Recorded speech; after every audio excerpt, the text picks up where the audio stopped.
ځان له غوښې د زړګي خورم روان یم ځان له غوښې د زړګي خورم روان یم د جانان د لاس بنګړي خورم روان یم خلک مینه کې سختونه خوري چې خشي خلک مینه کې سختونه خوري چې خشي زه په مینه کې ازغي خورم روان یم ستا د یو نظر لیدو دپاره یاره ستا د یو نظر لیدو دپاره یاره ګزارونه په تندي خورم روان یم یار بیګا مې عجیبه شان خوب لیدلی یار بیګا مې عجیبه شان خوب لیدلی تصویران د یو سړي خورم روان یم شاعري مې دومره خوښه د دلکشه شاعري مې دومره خوښه د دلکشه ستا شعرونه خو بیخي خورم روان یم السلام علیکم ګرانو کتونکو سلامونه او نیکې هیلې ومنئ پروګرام پیرزونې سره زه یم ستاسو کوربا محمد شاه خان دلکش څنګه چې تاسو ته پته د پروګرام پیرزونه کې موږ ګرځو شاعرانو پسې ادیبانو پسې هغوی سره مرکې ریکارډ کوو د هغوی په ژوند باندې خبرې کوو هغوی نه د خوند او رنګ شعرونه اورو په دغه لړ کې راسره نن زلمی شاعر ځوان فکره شاعر او ډېر په ادب باندې مین شاعر پیاز حمید صاحب میلمه دی دوی نه به د دوی د ژوند په اړه هم پوښتنې کوي یو څو شعرونه او غزلونه او نظمونه به هم اورو ټولو نه مخکې پروګرام پیرزونه کې پیاز حمید صاحب ته سلامونه او احترامات وړاندې کوم السلام علیکم وعلیکم سلام دلکش صاحب تاسو ته ستاسو ملګرو ته چې تاسو سره دلته راغلي دي کابل ته په خیر راغلی هر کله راشئ الله مو هر کله راوله مننه پیاز حمید صاحب دی کې شک نشته دی چې تاسو د ژوندون ټلویزیون ایسای پروګرامونه باقاعده پروګرامونه دې ځای نه کوئ ډېر مینوال به لرئ ډېر پیژنګلو به لرئ خو پیرزونې مینوالو سره به ستاسو په اول ځل باندې ملاقات کېږي لیدل کتل به کېږي دوی دپاره خپله پیژنګلو کوي چې پیاز حمید څوک دی د کوم ځای سره تعلق ساتي لومړی خو به دا ووایم چې پیرزونه خپرونه زه په یوټیوب باندې تعقیبوم او ډېر کله مې کتلې ده خوند ترې اخلم لومړی د پیرزونې ټول لیدونکو ته سلامونه او نیکې هیلې وي زه فیاض حمید یم دلته کابل کې ژوندون ټلویزیون سره له شپږو کلونو راهیسې کار کوم شپږ کاله مې پوره کېږي یو کتاب مې چاپ دی خو هغه نثر دی شعر نه دی هغه کاروباري مسایل او اسلامي حل لارې او شاعري مې کړې ده درې څلور کلونه را په دې خوا شاعري کوم لا پنځو کلونه خو تر اوسه مې کتاب ته اراده هم نشته او چاپ هم نه دی صحیح دا راته ووایه چې پیاز حمید چې کوم دی که نه دا د ادب په وجه باندې د شعر په وجه باندې خلک پیژني که نه د ژوندون ټلویزیون په شیشې په وجه باندې خلک پیژني نه پوهېږم شعرونه ډېر کله لیکم یو نیم شعر ته ملګرو ته اورم یا په ټولنیزو رسنیو کې خپروم نو ممکن چې ډېر ملګري مې لا د شاعرۍ نه به خبر هم نه وي کله کله یو شعر پورته کوم نو بیا یو ملګری وي او ته شاعر مې شعر هم لیکي که نه نو شعر د وجې ډېرو ملګرو سره نه یم بلد خو د ټولنیزو روابطو یا ټلویزیون په پرده مې ځینې خلک پیژني یا چا سره انډیوالي او ملګرتیا ده نو دغه ممکن وي صحیح کم خلک چې نه دي خبر چې پیاز حمید شاعر هم دی هغه به اوس خبر هم شي په کوم سیم ډېر کار کړی د شاعرۍ په دنیا کې نثر باندې نظم باندې چار بیته غزل څه شي له ډېره توجه ورکوئ تر اوسه پورې مې نثر هم ډېر لیکلی دی ډېر لیکنې مې چاپ شوي دي په مجلو کې هم خپل یو کتاب مې هم چاپ دی لیکنې مې هم شته دی بیا که د شعر برخې ته راشو نو شعر برخه کې بیا په غزل باندې ډېر کار کړی صحیح نظمونه مې دومره نه دي لیکلي صحیح ده غزل باندې ډېر کار کړی دی یقیني چې تاسو دومره زیار کوئ په غزل باندې کار کوئ بلا خواږه به پکې پراته وي او پیرزونې مینوال هم دی وخت په انتظار دي چې ستاسو د غزل نه خوندونه واخلي څه به راسره شریکوئ ولې نه د پیرزونې درنو لیدونکو ته پر درنو لیدونکو د زما دغه غزل پیرزو وي وایي چې د ماتو زړو دروازې مه ټکوه مه ګناه ده د ماتو زړو دروازې مه ټکوه مه ګناه ده د ماتو زړو دروازې مه ټکوه مه ګناه ده په دې کتو دې د چا زړه مچوه مه ګناه ده د ماتو زړو دروازې مه ټکوه مه ګناه ده په دې کتو دې د چا زړه مچوه مه ګناه ده یا چې راګورې سترګې مه اړوه مه ګناه ده یا چې راګورې سترګې مه اړوه مه ګناه ده بې حیات کې زهر مه ګډوه مه ګناه ده یا چې راګورې سترګې مه اړوه مه گناه ده بې حیات کې زهر مه ګډوه مه ګناه ده دا خمارانې زلفې مه خلاصوه مه ګناه ده دا خمارانې زلفې مه خلاصوه مه ګناه ده او دا بلدې سترګې مه بدلوه مه ګناه ده ډېر ښکلی دی وایي دغه نو څوک دی چې جامونه یې په لاس کې دی او دغه نو څوک دی چې جامونه یې په لاس کې دي او ساقي ته وایي چې نور مه ډکوه مه ګناه ده دغه نو څوک دی چې جامونه یې په لاس کې دي او ساقي ته وایي چې نور مه ډکوه مه ګناه ده زما وجود ته چې دی سا راوسته ښه دې وکړه زما وجود ته چې دی سا راوسته ښه دې وکړه اوس یې له نیمې لارې مه ستنوه مه ګناه ده ډېر ښه دی ډېر زبردست حمید صاحب کومو سندرغاړو درله غزل یا سندرغاړې درله غزلې ویلي دي او که نه؟ نه تر اوسه پورې مې دا هڅه هم نه ده کړې، چا خواهش هم نه ده کړی، ما هڅه هم نه ده کړې چې یو چا ته یا غزل ورکړم یو چا ته ووایم چې دا ووایه او یا د یو څوک ما ته ووایي چې دا شعر یا دا غزل دې زه وایم. تر اوسه پورې داسې نه دي شوی. صحیح. خپلو شعرونو نظمونو له مو د کتاب شکل ورکړی دی او که نه؟ نه تر اوسه پورې اراده مې نشته چې کتاب چاپ کړم. ممکن شاید یو کتاب برابر شي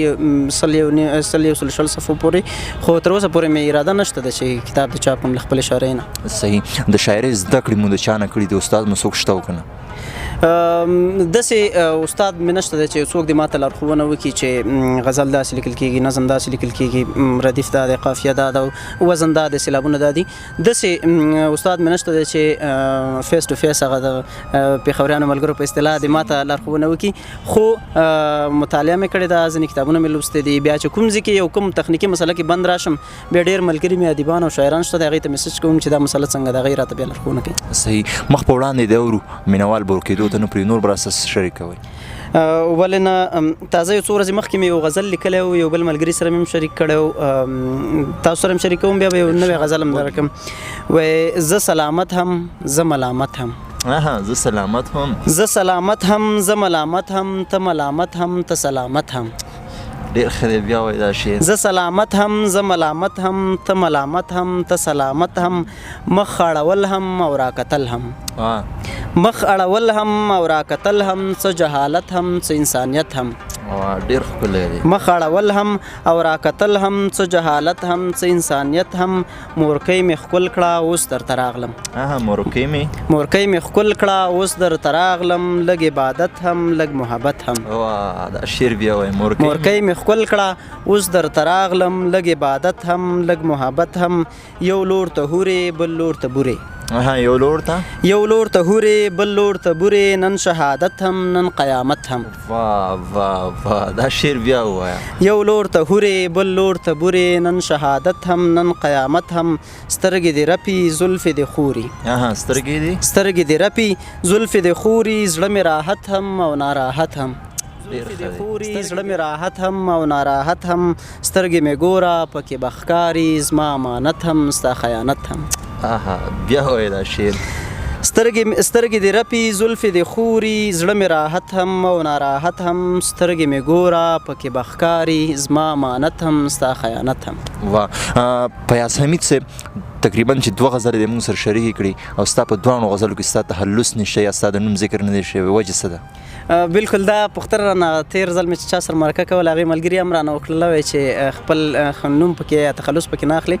نو هغه ته مې هم دا ځواب ورکړه، تا ته مې هم دا ځواب ورکړه چې زه وایم چې زه دا یو غزل چاته ووایم او هغه پوه نه شي چې دا زما دی، نو هلته ما ته پته لګي چې زما غزل ښه دی که خراب دی. یا یې څوک ولولي نو هلته ما ته پته لګي زما غزل ښه دی که خراب دی. یا نه غواړم چې د شعر له وجې مشهور شم زه چې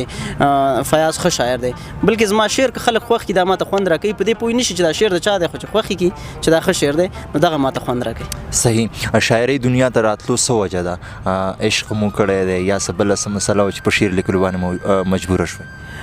یاره شاعرۍ سره خو مې د ورکوټوالي نه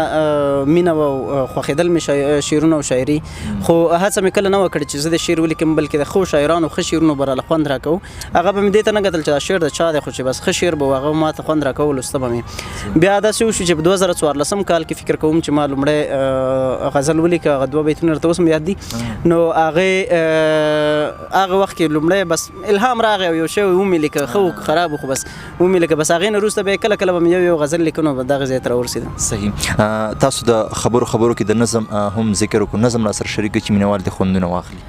ولې نه، یو 2 نظم دي را سره، خو یو بیا در سره شریک کړم. آزاد نظم که بیا هم غوښتو هغه به وروسته شریک کړو. لومړنی نظم دا دی چې د درد په هر پیچومې کې ایثار شم، چې د درد په هر پیچومې کې ایثار شم، زه به دې نه پس ته نور څومره بیمار شم. چې د درد په هر پیچومې کې ایثار شم، زه به دې نه پس ته نور څومره بیمار شم، خوښه ستا ده چې په کوم طرف مې وړې بیا دومره صبر چې ښه زک شه به غمار شم. خوښه ستا ده چې په کوم طرف مې وړې بیا دومره صبر چې ښه زک شمه غبار شم بندګي د انسان څه د ځان تړل دي بندګي د رب سرشاره ازادي ده زندګي مې 2 فصلونو باندې ویش ده بهار ستا د زما برخه خزاني ده جهالت دې له هر تاره راڅڅېږي خودخواهي دې په رګونو کې خپره ده اړون باور درنه د ژوند لذت اخیستی تباهي پر غبرګو زړونو کې خپره ده تنهایی را باندې خپل وسې وکړې هر روا او ناروا ته یې مجبور کړم د اوبلنو سترګو درد مې تر حد واوښت د کافر طبیب دوا ته یې مجبور کړم ناهیلي راته د غر په شان انسانانو خودکشۍ ته مجبور کړی چا له کلي چا له ښاره یم ایستلی واه زبردست ستاسو عمر ډیر زیات کم دی په سوچ هم ډیر زیات پوخ دی الله دې وکړي چې ستاسو دا سوچ ستاسو په عمر کې برکت واچولی شي مخ په وړاندې پښتنو له خدمت وکړي پښتو ټکي راجمع کړي او پښتنو ته یې ور ورسوي حمید صاحب د خوښې شاعر مو څوک دی چې هغه خوښوئ مطلب د هغې شعرونه ستاسو خوښ وي د خوښې شاعر ته که راشو لومړی دا که ته شاعر خوښوې ډېر ملګري چې کله مانه پوښتنه وکړي که ته شاعر خوښوې معنا دا چې د هغه ښه او خراب شعرونه ټول ستا خوښېږي او داسې هېڅوک نشته چې هغه د یو شاعر یو هغه د ښه او خراب هغه د ټول خراب شعرونه ونه لري ټول د ښه ولري خو زما بیا په پښتو شاعرانو کې ډېر شاعران دي چې د هغې شعرونه مې خوښېږي شاعران مې نه خوښېږي شعرونه مې خوښېږي معنا دا چې ښه شعر مې خوښېږي خو په اوس وخت کې ممتاز ورکزی باقر بخزاده دانش همداسې نور ملګري دي چې زما ډېر خوښېږي په بره پښتونخوا کې بیا سعید شینواری او نور ملګري دي چې د هغوی ښه شعرونه زما ډېر خوښېږي صحیح غزل الله سر شریکې بیا پروګرام راغونډو ځکه چې زموږ د پروګرام وخت کم دی او ستاسو خبرې ډېرې قیمتي دي زړه مې غواړي چې مخ په وړاندې لاړ شم خو وخت ډېر لنډ دی تیاره راځي نو غزل الله سر شریکې بیا پروګرام راغونډو بالکل دغه بیخي تازه غزل دی 2 ورځې مخکې مې لیکلی دی دا به درنو لیدونکو سره بیخي نوی غزل مې 2 ورځې مخکې لیکلی دی دلکش صاحب هغه د پېښوري ملګرو اصطلاح تب ته خیږي لوګی ته خیږي یعنې داسې تازه دی نو هیله ده چې د درنو لیدونکو هم خوښ شي ستاسو هم خوښ شي وی نه تاله درشمه جي نه تاله درشمه جي نه تاله درشمه جي که اجتناب وزغمم نه تاله درشمه جي نه تاله درشمه جي که اجتناب وزغمم زهر په لپو خورم که اضطراب وزغمم واه ډېر ښکلی دی نه تاله درشمه جي که اجتناب وزغمم زهر په لپو خورم که اضطراب وزغمم زه ته یوازې زما حساب کتاب راکړه نو زه ته یوازې زما حساب کتاب راکړه نو زه به د ټولې دنیا حساب کتاب وزغمم زه ته یوازې زما حساب کتاب راکړه نو زه به د ټولې دنیا حساب کتاب وزغمم داسې خو مه راګوره هسې نه بیا مین شم داسې خو مه راګوره هسې نه بیا مین شم بیا به نو څنګه د دې ګناه عذاب وزغمم داسې خو مه راګوره هسې نه بیا مین شم بیا به نو څنګه د دې ګناه عذاب وزغمم او په تا دې وورېږي د خوشحالیو باران په تا دې وورېږي د خوشحالیو باران په ما دې تندر پرېوځي زه به سیلاب وزغمم بیا وایه دا شعر په تا دې وورېږي د خوشحالیو باران په ما دې تندر پرېوځي زه به سیلاب وزغمم د دې شاعر په هر غزل باندې مې زړه چاودي د دې شاعر په هر غزل باندې مې زړه چاودي ښه اوس یې کتاب راغی اوس یې کتاب وزغمم ډېر ښه دی دا شعر بیا ووایه د دې شاعر په هر غزل باندې مې زړه چاودي ښه اوس یې کتاب راغی اوس یې کتاب وزغمم ډېر ښه دی زبردست دی خبره پکې نشته پیاز حمید صاحب بیا به هم ملاقاتونه کېږي موږ لا په کابل کې انشاءالله نږدې نه سره وینو ملګرو ته د یاده وي چې پیاز حمید صاحب د کونړ سره تعلق ساتي او د کونړ خاوره ډېره ګلورینه خاوره ده ډېر ښه شخصیات یې را جګ کړي دي او نړۍ ته یې ځان ښودلی دی زمونږ پیرزونې مینوالو له پیغام ورکړه میسج ورکړه بیا به درنه اجازت غواړو نو پیرزونې مینوالو ته ټولو درنو کتونکو ته د زمونږ یو ځل بیا سلامونه او نیکې هیلې په دې هیله چې هر ځای کې ښاد آباد او خوشحاله اوسیږي هر چېرته چې مینه وکئ محبت وکئ د خپلو همزولو سره ملګرو سره او دغه که د ادب او شاعرۍ سره مینه لرئ همدغه ملګري دي چې تاسو ته د یوټیوب له لارې د دوی همدا وس کېږي همدغې لارې نه تاسو ته شاعري او ادب درښایي په دې هیله چې تاسو په خوند وګورئ او خوندونه ترې واخلئ مننه کوم د وخت راکولو ډېره مننه تاسو نه د راتلو نه جګرانو کتونکو دا و پیاز حمید صاحب خوندور شعرونه خوندورې غزلې بمبار نظم ته تاسو هم واورېدو پروګرام هم خوښ کړی و انشاءالله بل پروګرام کې بیا ملاقات کېږي د نوي شاعر سره د نوي ملګري سره تر هغې دمه چېرته یې آباد او بریالي اوسئ